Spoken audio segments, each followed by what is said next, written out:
And that's why people like Andrew Jackson were elected. And that's why people revere people like Thomas Jefferson and others. The takeover's happened, and it's a corporate takeover. Agents of the Bank of England attempted to assassinate President Andrew Jackson on multiple occasions because of his resistance against a private central bank being set up in the United States. And it was something that Abraham Lincoln warned. And this is, by the way, why I believe he was assassinated. This is the Lincoln quote. The money powers prey upon the nation in times of peace and conspire against it in times of adversity. It is more despotic than monarchy, more insolent than autocracy, more selfish than bureaucracy. I see in the near future a crisis approaching that unnerves me and causes me to tremble for the safety of my country. Corporations have been enthroned. An era of corruption will follow, and the money power of the country will endeavor to prolong its reign by working upon the prejudices of the people until the wealth is aggregated in a few hands and the republic is destroyed. Wall Street has killed Main Street. So I know how unpopular it is to be seen as helping banks right now, especially when everyone is suffering in part from their bad decisions. I promise you, I get it. Up until about the Kennedy assassination and the beginning of the war in Vietnam, the United States is a very powerful engine for world progress. It's the assassinations, the Kennedy assassination, and the others in the 1960s, the beginning of the Vietnam War, and the beginning of the absolute domination of the Wall Street Group over every other interest. Nobody else counts except the Wall Street money masters. That has now made the United States into no longer a force for progress, but something very different, often a force for destruction in the world. The military-industrial complex has taken over the country along with the Wall Street gang. If you look also at the people that Obama has put on his appointments list, it's all Wall Street. It's government of Wall Street, by Wall Street, and for Wall Street. There's nobody from heavy industry. There's nobody from the auto sector, nobody from Silicon Valley, nobody from big oil, nobody from defense, no labor, no women, no retirees, no small business, nothing. It's pure Wall Street. The only people who have a voice in Obama's councils are Wall Street finance oligarchs. That's all there is. Nobody else counts for anything under Obama. It's the most extreme Wall Street administration we've ever had. Before his death, President Woodrow Wilson apologized to the public, regretting that he had been deceived by a group of international bankers, and the country's financial system had fallen into their iron grip via the Federal Reserve Act of 1913. Whether sought or unsought by the military-industrial complex, the potential for the disastrous rise of misplaced power exists and will persist. Dwight D. Eisenhower, he warned the people that the military-industrial complex was taking over the country. Only 3 years after leaving office, President Eisenhower's prophetic warning concerning the threat posed to our system of government by the military-industrial complex came to pass. President John F. Kennedy had enraged the entire elite network. Now, Kennedy was brought in as somebody who was expected to be a puppet. It was thought that his pro-Nazi father, Joseph P. Kennedy, the bootlegger, the speculator, would guarantee that Kennedy would be obedient to the establishment. They thought that Kennedy was a sex maniac who could be manipulated through all of this, but it turned out that through his personal suffering, Kennedy had discovered a personal sense of himself which went beyond just being a puppet, and he began to think about things like economic recovery, world peace, having a space program, making deals with the Soviets, cutting the Federal Reserve down to size, and a whole series of other things. Executive Order number 11110, signed by President Kennedy, began the process of abolishing the private Federal Reserve. Kennedy was also pushing for real civil rights reform and had begun the process of pulling the troops out of Vietnam. The last time you had an actual president was Kennedy. The oligarchs took swift and decisive action.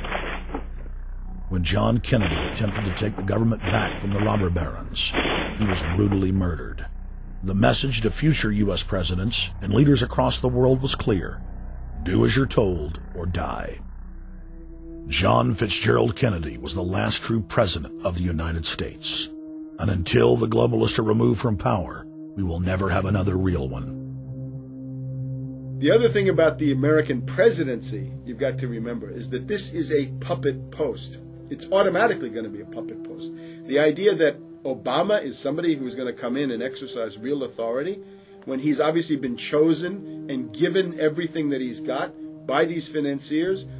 Presidents are now little more than corporate pitchmen who take all the political heat, while the controllers remain in the shadows, safe from public scrutiny. Hip-hop icon KRS-One is not just known for selling millions of albums. He has led a tireless crusade against youth violence and has been a strong voice for human rights. If they controlled it before, what makes you think they're not controlling it now? The country was on a verge of revolution. They threw a black man up. Now we like this. They give him the money, they give him the bundling, they give him vote fraud, they give him the media whores, they give him goons, they even have elected officials making threats to put people in jail if they criticize Obama in public. All of this is the mark of a puppet. And that means that he is a puppet, actually more of a puppet than anybody else, more of a puppet than Mrs. Clinton would have been, even more of a puppet than McCain. He's the maximum puppet that we've had, certainly since Jimmy Carter. They put a black face on the New World Order, and now we all happy. KRS ain't buying it. In the real executive power structure, the president serves the military-industrial complex. It's self-owned by the international bankers. If there's a revolution, the population just throws out the prime minister or president. The elite stays in power because the public is never aware of who the real enemy is. In Evian, France in 1991, standing before the Bilderberg Group, the apex of the world government power structure, David Rockefeller defined the New World Order as a system of world government serving the international banking elite. For decades, the banker-owned media would attack anyone who dared to warn the public that a dictatorial world government was being constructed right under their nose, and that national sovereignty was being deliberately destroyed. And now, after years of denial, the media and the elite themselves are proudly announcing that not only is world government real, but is the answer to the financial crisis that they carefully engineered. Suddenly, the Wall Street Journal tells us that the North American Union is here, and that getting rid of the dollar for a common currency with Canada and Mexico is good. The Financial Times of London, published by a member of the Bilderberg Group, crowed that a dictatorial world government had been kept in the shadows for our own good, and that it was now time for it to emerge from behind the curtains of national security. White House Chief of Staff Rahm Emanuel stated on record that they can't let this crisis go to waste. You never want a serious crisis to go to waste.